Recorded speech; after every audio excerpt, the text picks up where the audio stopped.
Why I love my addiction. Ooh, Tyler. S- Yeah. Yeah, it's gonna be I don't even this know what this we're supposed to talk for the next hour. I don't know what to say. yeah. I don't know.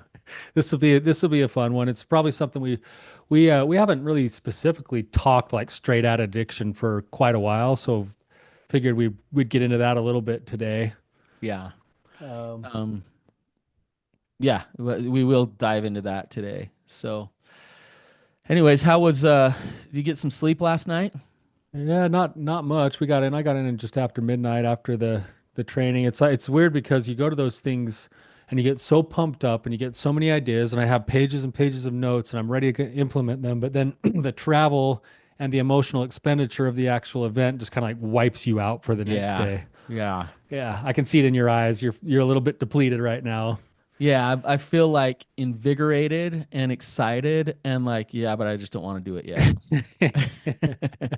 I just want to rest even though I'm pumped up about everything. Yeah, let's Yeah. just chill for a minute. Yeah. Um, I think a lot of people have gone to retreats and things, and it's so interesting that the it's like just such intense connection and stimulation in so many ways, and then there's this like letdown afterwards of just like, oh, like Yeah. I just need a break, you know.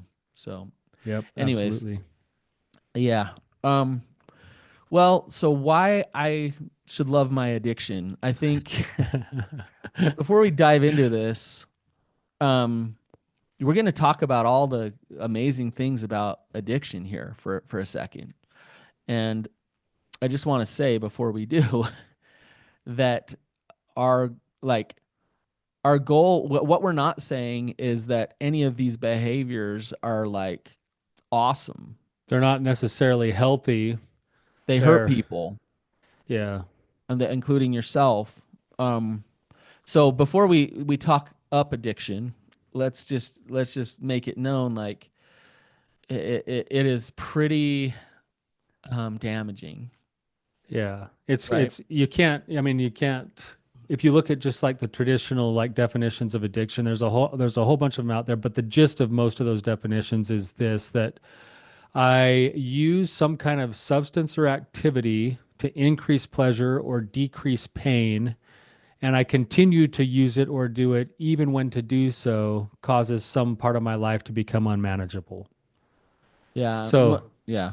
yeah, go ahead. I was just gonna say unmanageability. Like, what does that mean? Right. So, yeah, so unmanageability, like that's the part that you get into. Like, if somebody comes into your office and they're like, am I an addict or do I have an addiction? I can go to work and I can function and I can do this and I can do that. And it's like, okay, so your work life is still manageable. And then you start checking in on other parts of life and saying, are all the other parts of life manageable or unmanageable? And is the acting out contributing to the lack of manageability if there is some? Right. So yeah, I can keep my job. I drink every day, but I keep my job. I just wait till at 5 o'clock and pop a top then. Okay. How's your marriage? Oh, my wife's getting ready to leave me. Why? Because I drink all night. Oh, that's But yet I keep unmanageability. drinking. But I keep drinking, and I don't have a problem with alcohol. It's not the alcohol. Yeah, huh? But I get really angry. Oh, Hmm. okay. Do you get angry when you're not drinking? No, not as much. Oh, but you And don't see it's the connection between the alcohol and the anger. right. No, I don't have a problem with alcohol. But your wife's leaving you. Yes. Okay, It- that's called unmanageability. yeah, yeah. You know, unmanageability can also look like um, I told myself I was gonna stop, and I literally told myself yesterday I was gonna stop, and here I am again. Yeah. And If I was if I don't if the want to do last this. 100 times have been your last time, Yeah, yeah. yeah. It's like I don't want to do this. I know I don't want to do this. Oh, I'm doing it. Yeah. Here I am again. Here I am again. Um, unmanageability can also look like um, the imbalance of your life. So it starts to take over everything. It's like, well, Your thought process kind of gets hyper focused on it. yeah, like I can't just socialize. I have to drink, right? Or like let's take sex or porn. It's like I can't just be present people or my family because I'm just thinking about how am I going to get that fix? Where's that Yeah. going to come from next? Um, I'm spending massive amounts of time and money and things like that. Like, an 8 hour day of work, you spend 5 hours on the computer acting out. Like that's unmanageability. Right. Exactly. So you start looking at those things, and that's like what a definition of an addiction is. So when we start talking about why you should love your addiction, we're acknowledging that the addiction itself is the thing that's driving people into treatment with us. Yeah. Right. Right.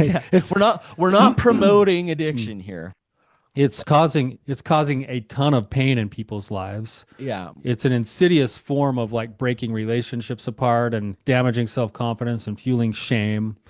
It does all of those things and it produces really bad outcomes in your life, and that's why it's an addiction. And yet fighting against it will actually give it more power. Yeah. And so this is kind of the paradoxical nature to this of if you want to gain control with your addiction, then you need to love it. If you want to get rid of it, you need to love it. Right. It sounds so weird to do that because that is truly paradoxical. But Right. but well, I'll give you like a kind of an example of how we've maybe changed over the years too, and why we're talking about this right now, Brannon.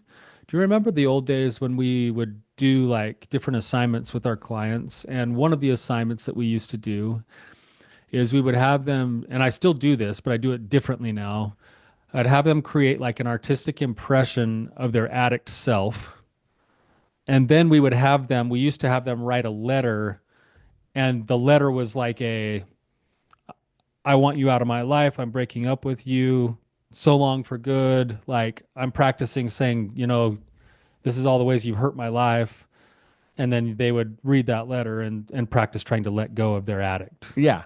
Yep. Right. Yep. And now that assignment looks more like create an image of your addict self and then write a letter to your addict self that outlines everything, that outlines an understanding of what it's done for you over the years and how it formed, all of the things it's doing to try to protect you and help you, and the good intentions that it's had over the years to try to support you, and all of the negative consequences that it's producing, and then offer it understanding, curiosity, compassion, and then invite it to take its place with you rather than running your life.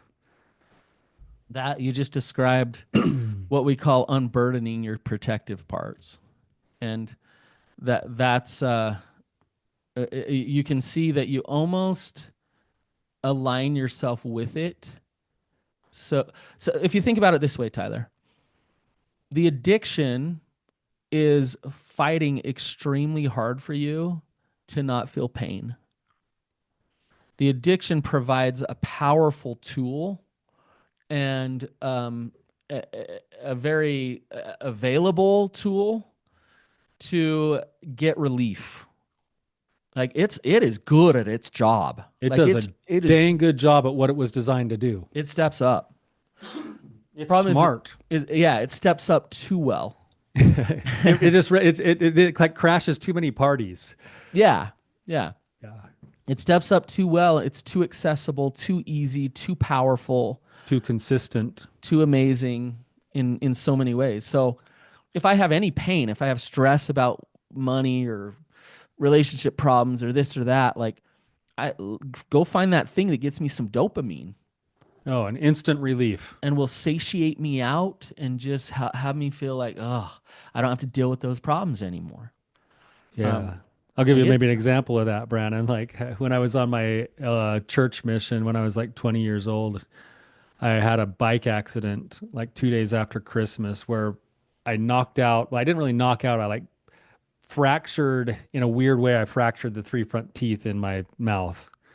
And the nerves were like hanging out. So it was just like extremely painful.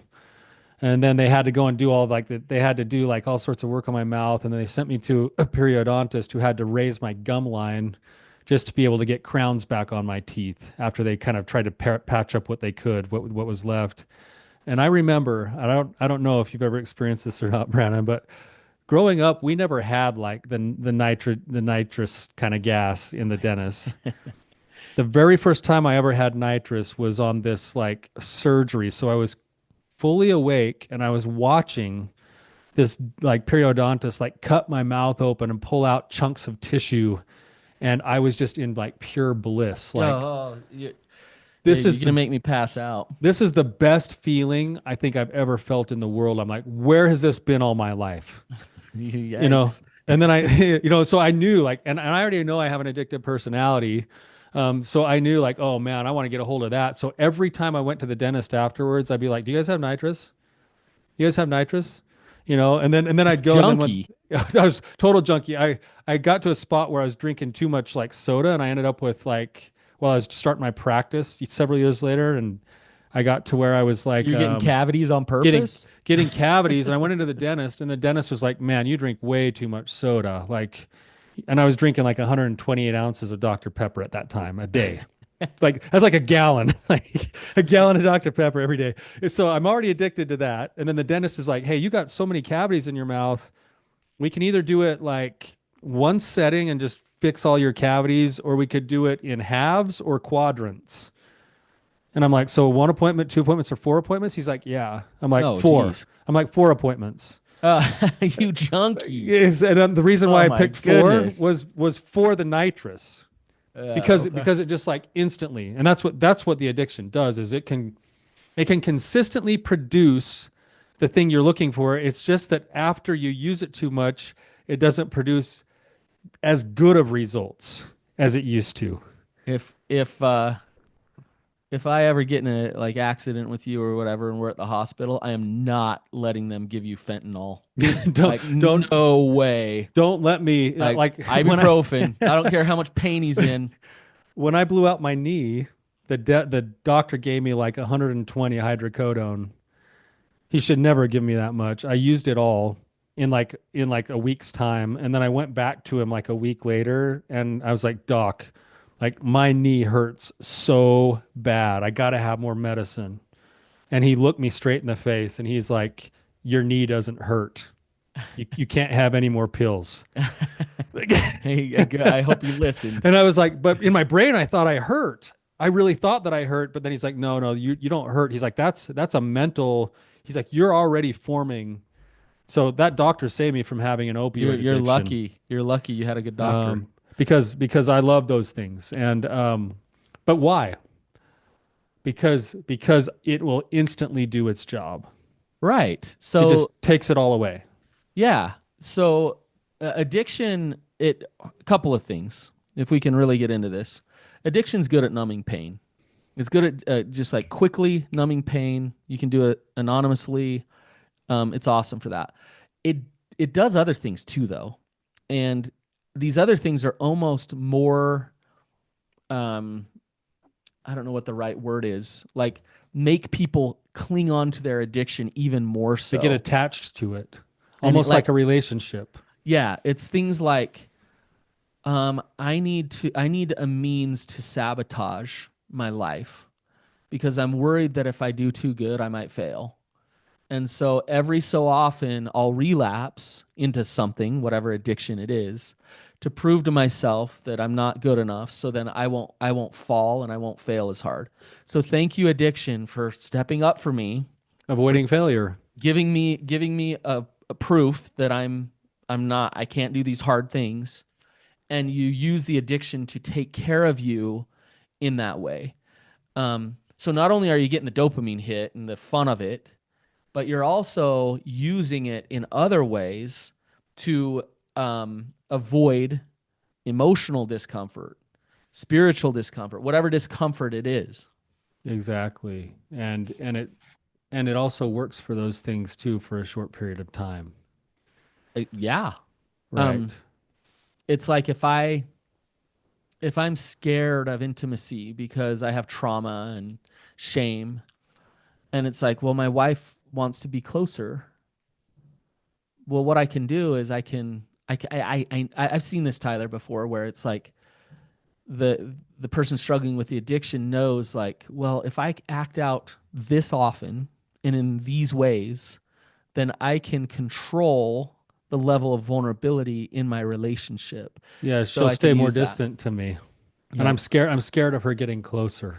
Yep. Sexual anorexics love it pairs well with sex addiction, and it's for that reason. It's I can go and pursue the sexual response and experience without the vulnerability of being in a real deep relationship.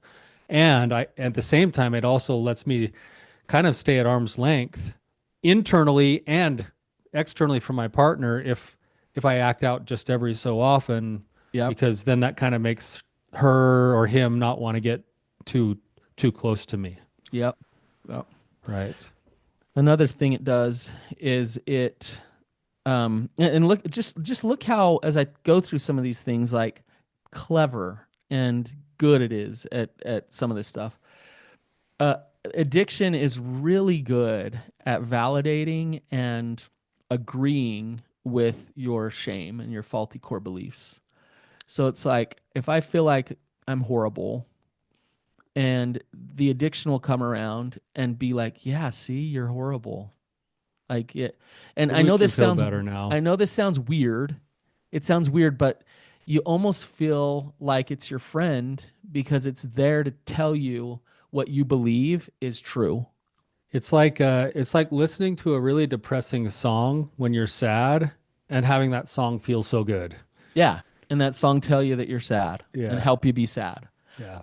Addiction does that with shame. So addiction does it to a level, even a further level. It does it with your identity. I have an identity that I'm not lovable, that I'm not okay. Addiction will be there to tell me that I'm not lovable and that I'm not okay. And and it drives home those things. And in a weird way, it's like, well, I have something that proves it true, Right. right?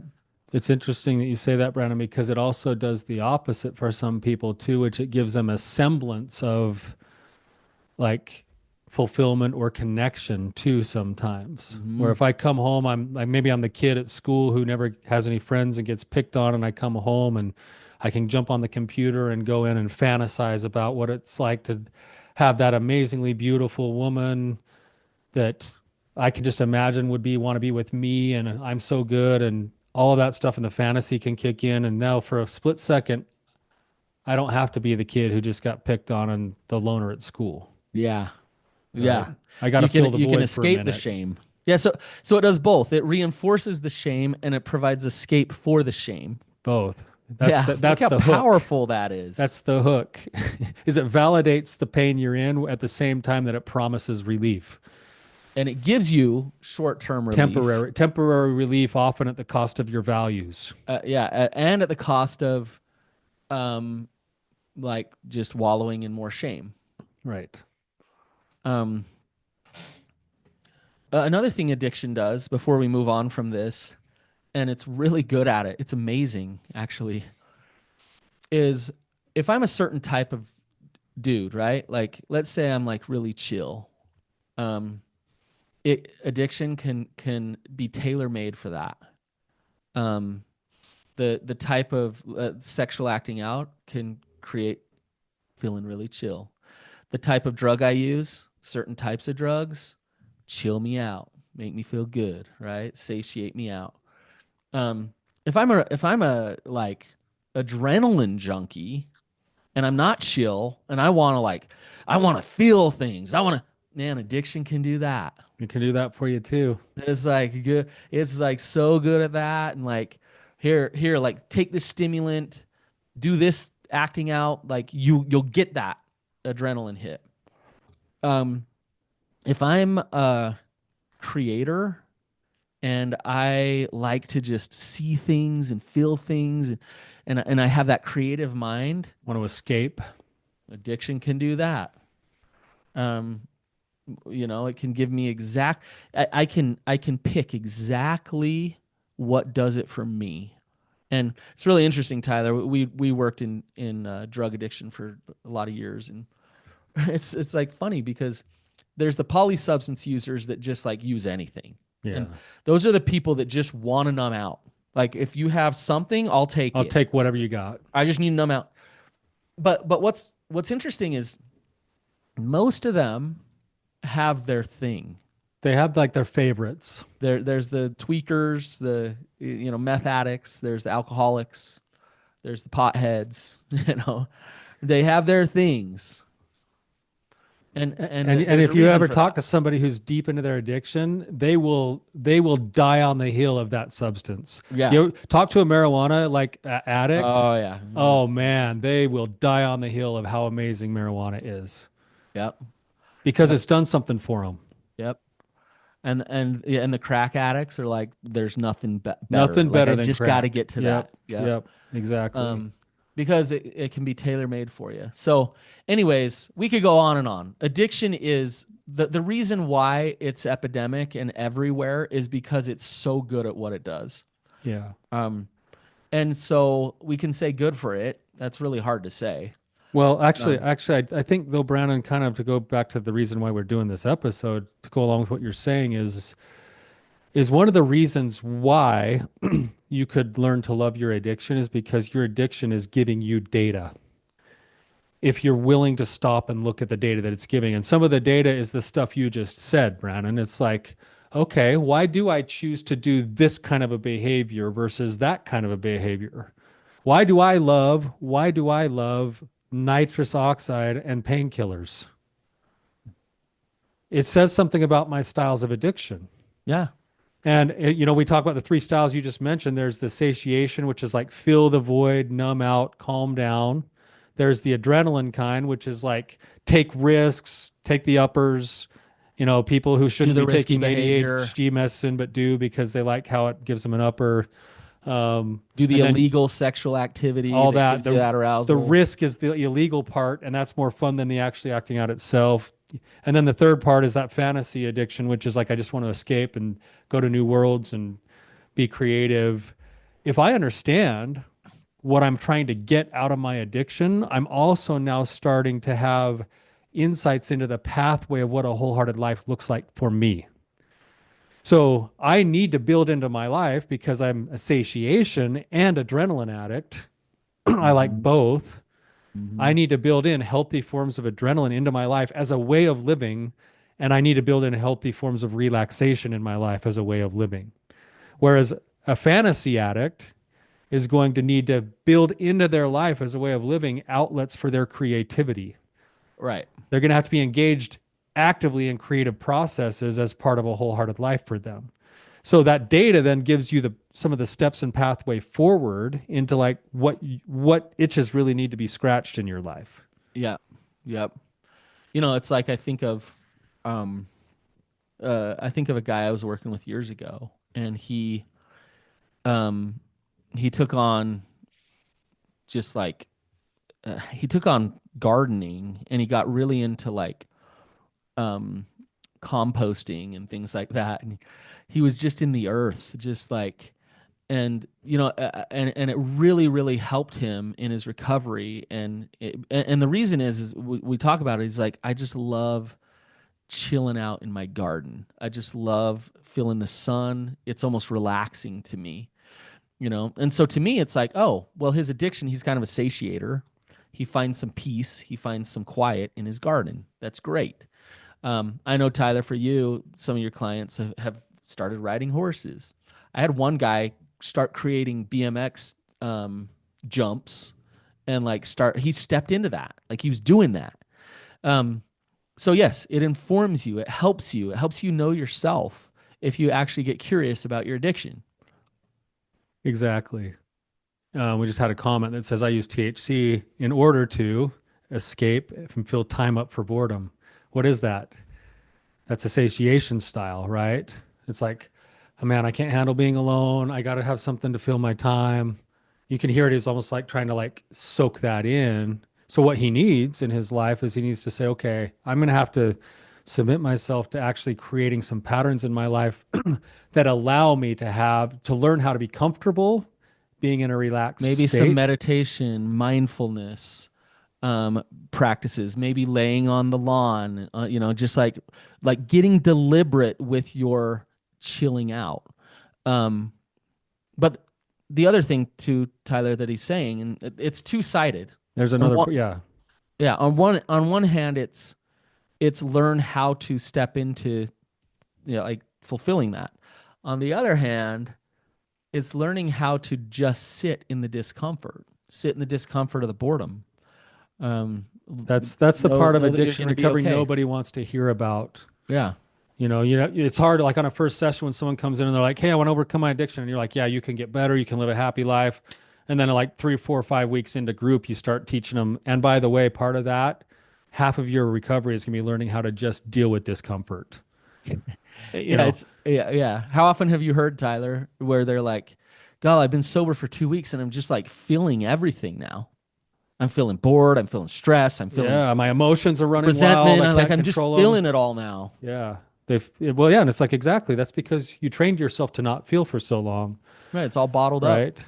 But what you just said there, Brannon, is also I think really important as to why it's important to come to love your addiction.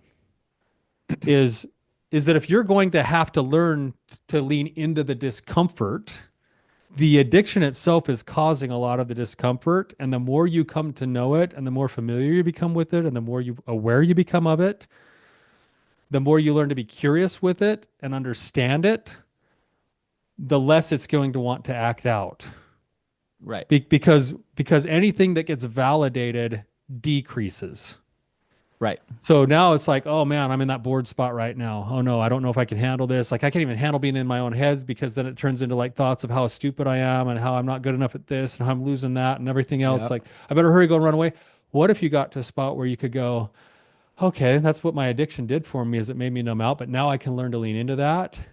What would you want to do for me, addiction? Oh, I want to go smoke some weed. I want to go do this. I want to go do that. Okay, of course you do. Like, can we go in and like actually understand what this stress really is and how it actually processes in the body? Can we learn some new things to cope with this rather than just having to disappear all the time? Um, Now I can take that part of me. The addiction is a part of me. I can take it with me rather than trying to fight it. I can observe that it's there without feeding it. Tyler, let's think. I'm going to give you a metaphor here, and um, it's an interesting one. So, Okay. because I'm going to compare Grandma Patrick to addiction. Oh man, this is going to be a big stretch. Yeah. Like Grandma So Patrick is like the nicest lady ever that we've ever met. think of best grandma in. I hate to tell everybody listening, our grandma's better than yours. She was the Like, best grandma that ever walked the face of the earth. yeah, Yeah. yeah. Yeah. So we'd work all day. We'd mow lawns, and we'd always finish at her house, and we'd mow her lawn, and then we'd just like hang out with her for a little while. And what would she do?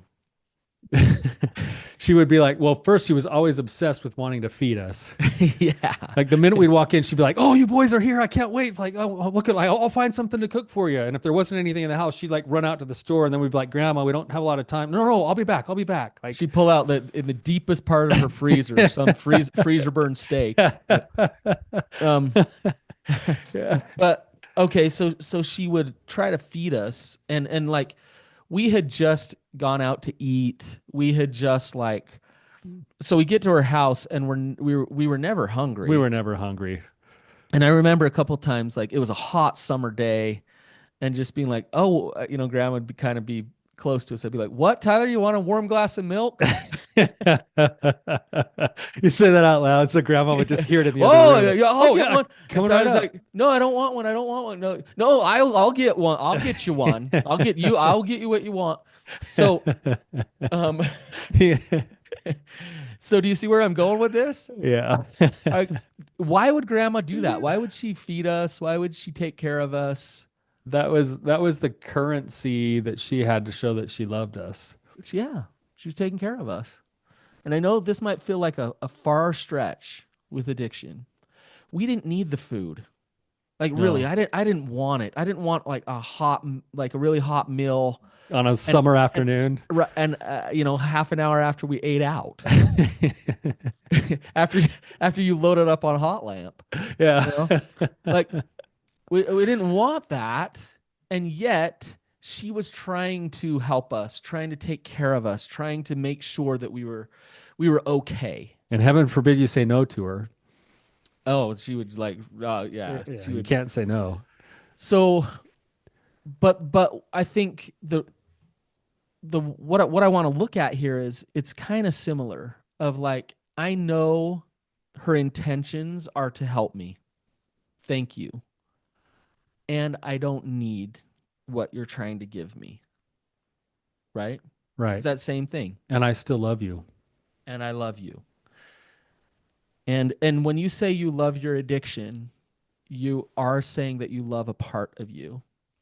And It's I believe, Tyler, it's healthy to love every part of you, including your addiction.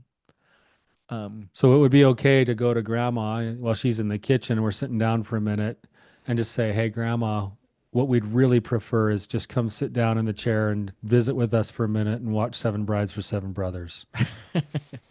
yeah, just sit here. We're okay. Yeah. We just want to be with you. We know you love us. Yeah. If you know, I don't need the warm glass of milk. Like I know you love You me. did that to Sit me way down. too much, by the way.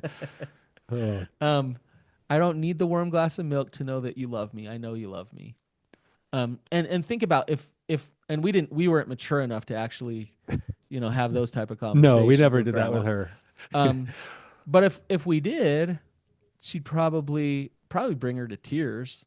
Yeah. Um, she'd probably just be like, "Oh, okay, thanks. Like, yeah, I'll just sit here with you guys and hang out."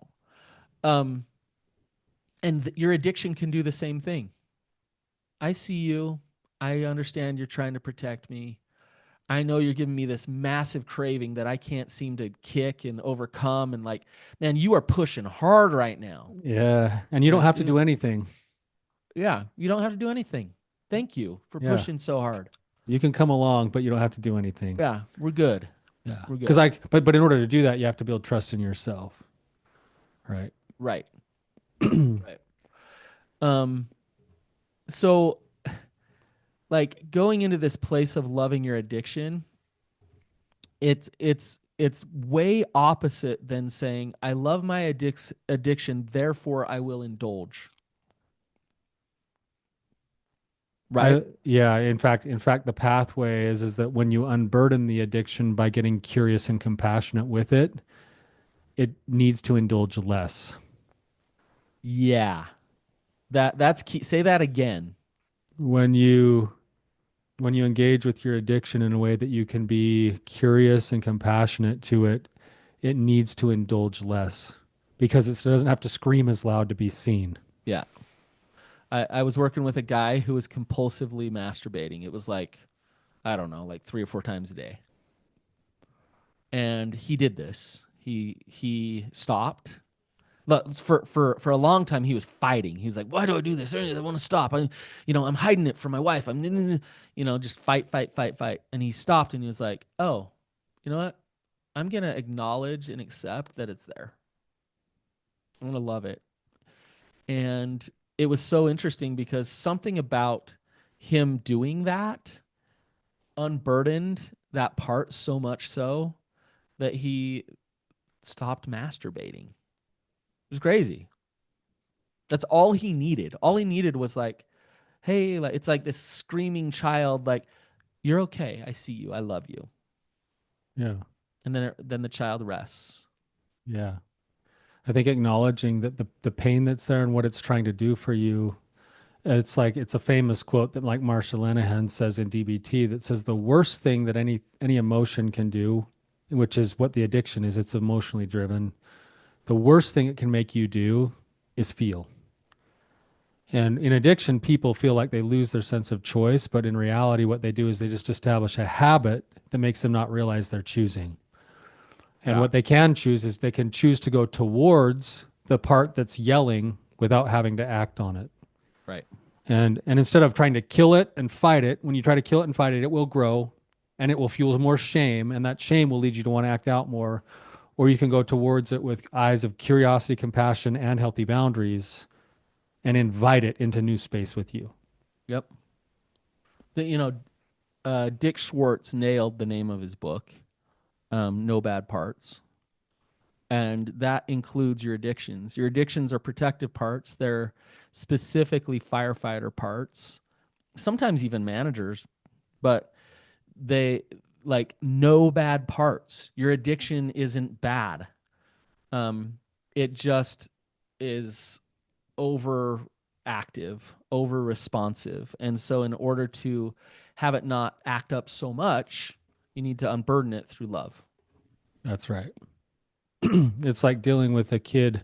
I used to work with kids in my internship up in Idaho when I was in graduate school, and you'd spend like anywhere from 10 to 20 hours a week with each kid. That was my job. And you were teaching them skills and life skills and kind of being a mentor and a support. And I had this one kid who had something called reactive attachment disorder. And in reactive attachment disorder, basically, it forms when it comes from like a really bad upbringing, neglectful family, and there's no secure attachments that are formed. And in some ways, with a kid like that, they throw those big, big, big fits.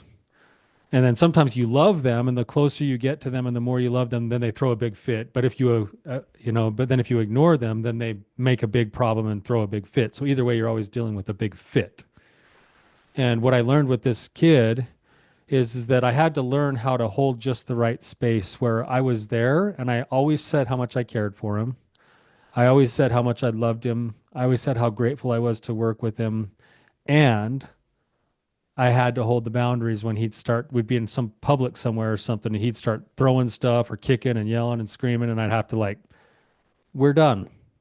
But I had to hold the boundary in a loving way because if I got angry and bitter and frustrated, it would amp him up even further. Yeah. If I did nothing, then he would run rampant and cause all sorts of damage.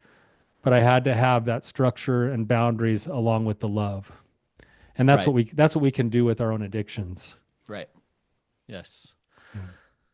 Yeah. Tyler, it's been a fun discussion. Um, it's fun to kind of get in the weeds with addiction stuff, and I'm so glad that you've done so much of this work, and we've kind of seen everything, and we've gone through early on like fighting directly against it, and it doesn't work. And so we talk about this from years of experience. Um, so I hope this was helpful for anybody listening. I really appreciate the people who joined us on YouTube. Love getting your comments and your participation. So don't be shy. Join us on YouTube. Come subscribe if you haven't. It's Therapy Brothers. Just type that in YouTube. You'll find us there. And until next time, keep on keeping on.